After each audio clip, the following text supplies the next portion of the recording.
cuando terminé, vamos, mientras estaba estudiando el grado superior de desarrollo, lo que más me gustaba, en el primer curso hay una asignatura que es base de datos y en el segundo una que es acceso a datos, que es muy parecido, porque tienes una base de datos con datos, tienes que tratar esos datos, no a este nivel de Big Data a lo grande, pero yo sabía que me quería ir por esa línea, ya que iba a desarrollar, que fuese con datos. Entonces, cuando terminé estuve muy perdido porque no sabía exactamente, ahora mismo si te sacas la formación profesional de grado superior de desarrollo, puedes trabajar con Java, puedes trabajar con infinidad de lenguajes. Entonces, esta fue una oportunidad que se me presentó porque apliqué a la oferta pensando que al no tener carrera no me iban a coger, les gusté y me dieron la oportunidad y eso fue lo que me hizo lanzarme a este mundo gracias a eso y sí, podría decir que sí, que soy bastante feliz con mi trabajo a día de hoy. Cuando tú te inicias al mundo del desarrollo informático, ya de por sí tienes que tener ciertas habilidades, tampoco hacen falta muchas, pero tienes que tener un poquito de habilidad y sobre todo mucho esfuerzo y mucho tiempo en ir progresando, ir aprendiendo.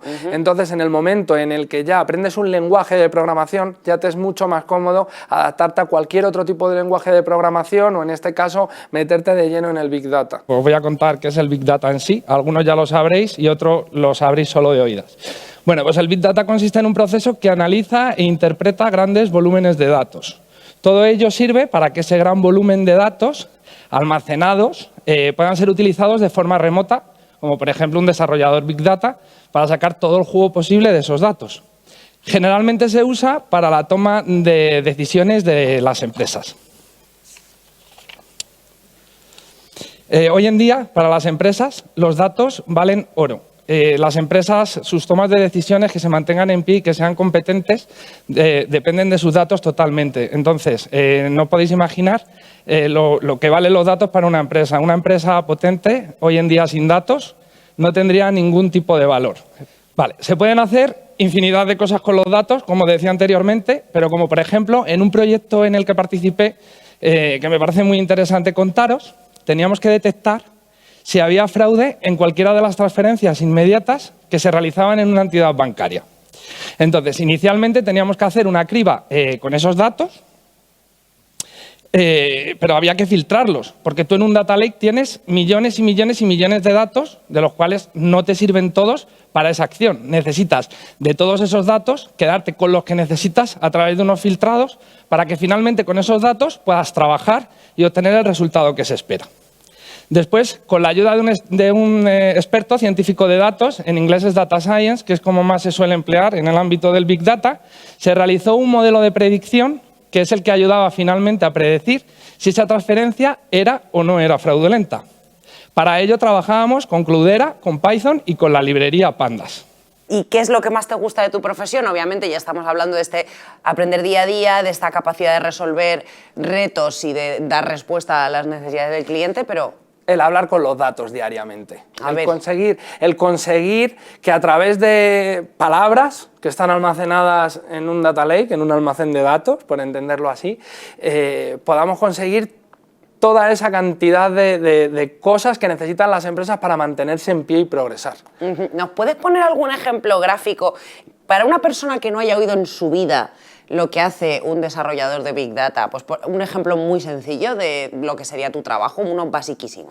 Pues, por ejemplo, el departamento de marketing que necesite una estrategia de un producto que acaba de lanzar al mercado, necesita que le estemos pasando unos reportes automatizados continuos durante una serie de tiempo, en el cual afecta esa venta del producto en diferentes tiendas, por ejemplo. Pues la verdad que mola muchísimo el tirar de esas ventas almacenadas en ese data lake de Big Data y poder con esos datos enviar a ese departamento de marketing toda esa trayectoria de ese producto, en qué tiendas es la que más se vende, en qué tiendas se vende menos, qué top de los 100 productos, si está metido en el top de los 100 productos más vendidos de ese sector, si por ejemplo son cereales o lo que sea. O sea, en cierta parte te lo demandan, pero también está muy arrimada la parte del marketing, por decirlo así, en el sentido de que buscas esa estrategia que se necesita para conseguir evolucionar las empresas. Vale, por ejemplo, yo quiero vender paraguas y es como, bueno, pues obviamente voy a vender paraguas en los patrones climáticos cuando llueva más. ¿Sería una cosa así? No, sería más. Quiero lanzar unos cereales, o sea, me ha propuesto un comerciante unos nuevos Crispies, por ejemplo, unos cereales. Entonces, esos cereales los voy a lanzar en mi cadena de supermercados. Vamos a analizar vamos a meter ese producto y vamos a analizar esa trayectoria del producto. ¿Cuánto se vende? ¿Dónde más se vende?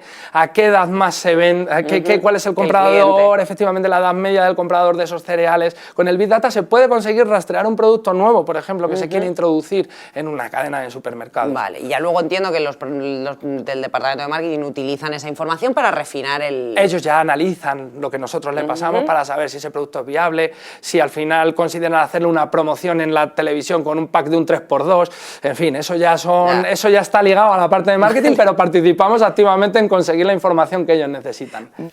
Os preguntaréis cómo se obtiene la información de ese data lake. Vale, pues en este proceso, ¿vale? se formularán las consultas pertinentes al data lake para poder extraer solo de esos millones de datos que hay, justo los que necesitamos.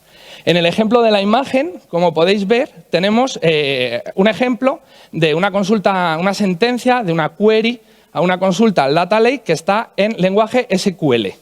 Esta es la manera que tendremos de comunicarnos con el data lake.